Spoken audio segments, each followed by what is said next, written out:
Well, another major ride is closing. Hey, what's going on everybody? Rick here, back at Universal Studios Florida. I'm going to give you some park updates. I'm going to give you some Halloween Horror Nights updates. Plus, I will tell you about that ride that will temporarily close.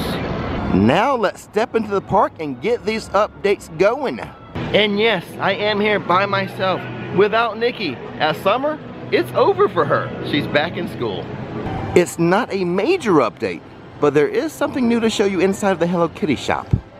There is some new Simpsons gear to show you. This bucket hat right here. The bucket hat is $50. The fanny pack, or bum bag, is $60. And then down here, a full-size backpack for $86. And then for $60, this little fanny pack here, looks like Lisa Simpson, and a Marge mini backpack for $82. Here on Hollywood Boulevard, which is home to Nettlewoods Cemetery for Halloween Horror Nights, they've added 2 or 3 new props, places for scare actors to pop out and scare you. This year for Halloween Horror Nights, they are selling these headstones, these mausoleum headstones for like $129 plus tax. I've heard they're already running out of space, and you cannot buy this online. You have to be in the park to do this. The Five and Dime has a couple really nice Frankenstein themed shirts. Frankenstein's monster right there. The Bride of Frankenstein. These shirts are $40 a piece. They are really nice though. And on the back, I believe that is the artist who did the graphics on the front of the shirt. And Central Park, as usual, home to a scare zone for Halloween Horror Nights. They've added a lot of stuff, a lot of rigging up there, and those are actually going to be stages. It looks like scare actors are going to be able to get on top of that. Obviously, they would have to add another railing to help protect scare actors from falling off, but it looks to me as if this would be a stage for them to perform on. Trying to zoom in on one, but they have added lanterns to the trees in this area as well. Additional speakers and lighting also added to this scare zone now. Oh no, we can't help E.T. save his home planet. Looks like the attraction is delayed at the moment. Oh well, you just go inside of the E.T. gift shop and buy this cool sweatshirt for $60. Looks like there's a good crowd to meet Shrek and Donkey at Shrek's Swamp Meet today.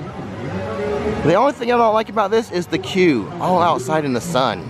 Watch out, Woody. DreamWorks is getting a pretty good foothold in this area. They might take over your little land here. We're gonna head into Springfield.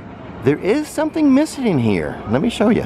A couple of the major Simpsons props are gone, including Chief Wiggum and his squad car, which, quite honestly, is one of the best photo opportunities they have here at Universal. But for the moment, for the time being, they're gone. Oh, thank God. Duffman is still here at least. Some say there's a resemblance. Here in the MIB section of the park, the construction walls are down. I guess that water main's all repaired.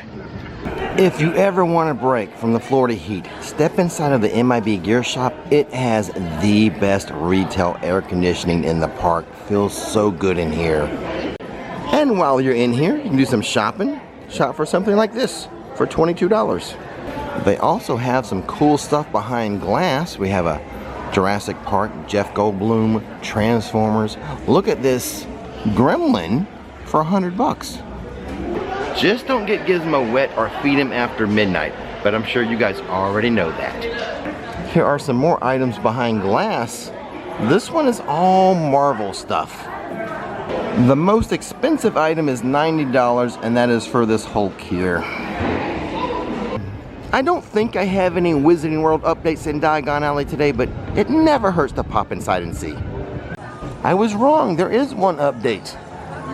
Professor Umbridge is back on her unicycle with the water. Good thing I popped in here. The wait time for Escape from Gringotts, not bad. 55 minutes, under an hour. Okay, let's make our way over to that ride closing I teased about at the beginning of the video. The San Francisco area is home to a Halloween Horror Nights scare zone. Very scarce on props right now, just a lot of lighting rigging and such. I will say this, I have heard that the scare zone budgets have been cut for this year. So Maybe that's the reason why this one's looking a little bare, but we'll see how things develop as we head towards HHN. The ride that is closing temporarily is not Fast and Furious. The ride that is closing temporarily is Rip Ride Rocket. I'll give you the dates in a moment. Rip Ride Rocket will be closing from August 21st through August 25th, reopening on August 26th. And speaking of things that are closing, the tribute store, the summer tribute store, at the moment you're watching this video, is closed. It's open right now. Today's the last day, August 7th. The last days of the tribute store, we have some banana fudge. Wow. Some gummy shark fudge.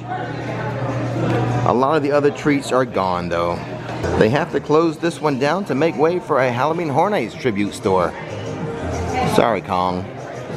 Believe it or not, this facade for the summer tribute store, one of the most expensive they have ever made, so they're going to reuse it for Halloween Horror Nights. Probably age it up, spook it up a bit. Some more props have been added to the New York section of the park for Halloween Horror Nights. This scare zone is a Halloween Festival Parade themed scare zone.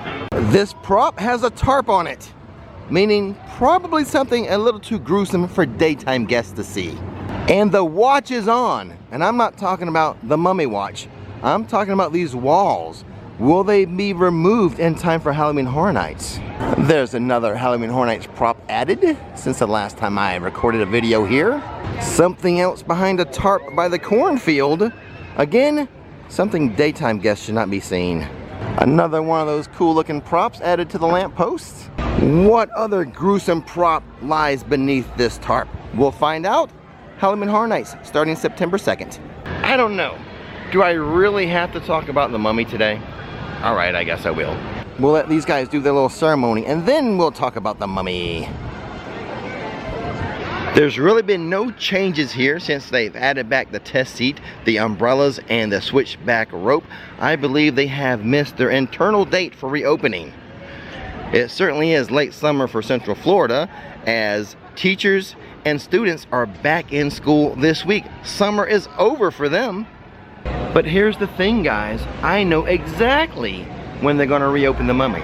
They're going to reopen it when they're confident they can open it and it will stay open consistently. The last thing they want to do is have it open for an hour or two and then break down and have it delayed for half a day. They do not want that to happen.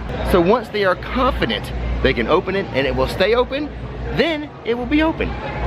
You know what? I'm in the mood for lunch. Let's go back to the Leaky Cauldron in Diagon Alley. Something there I've never had before. Let's try it today. I'm walking so fast to Diagon Alley, it's as if Nikki's with me.